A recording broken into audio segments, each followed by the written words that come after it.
Luto tayo ng pusit. Tayo ng pusit, guys.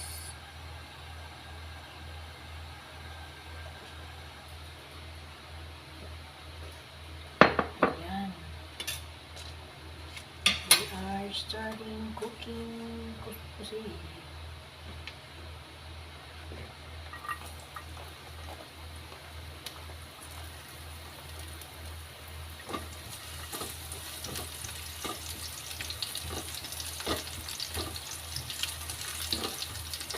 Pulahin lang natin. Palabasin natin yung aroma ng bawang. Bago ilagay natin yung sibuyas.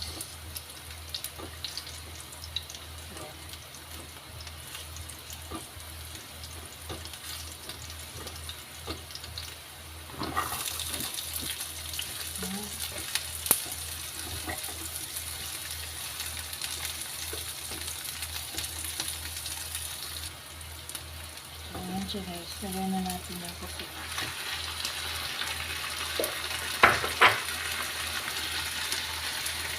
Ayan. Lagyan natin ng seasoning.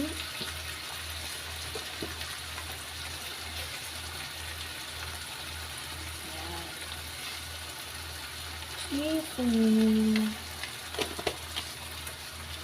Lagyan natin yung laurel. Para mabahan. Dalawa na. Okay na. Dalawa is enough. Tapos, lagyan natin yung paminta. Durog. Durog na paminta. Ayan. Tapos, lagyan natin ng kaunting suka.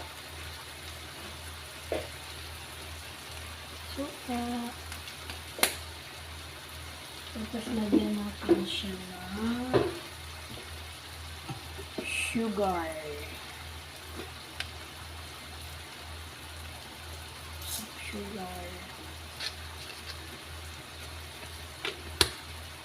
Siyempre, lagyan din natin siya ng asin.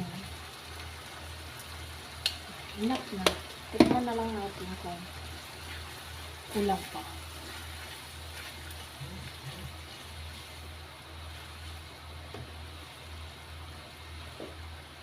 Ayan. Paigahin natin siya, guys. Gusto ko kasi yung paiga.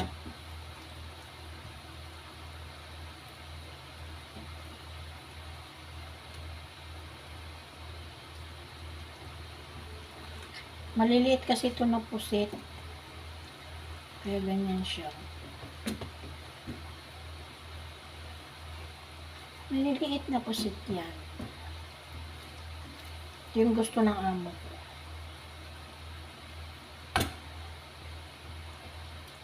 Gusto ko siya malapot siya. So, ayan mo na. Yan, lagyan ko siya ng ano, guys, ng ketchup.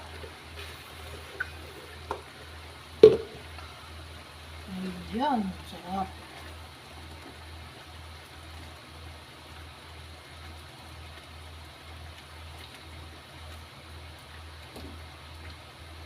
Ipa-dry ko siya para mas masarap.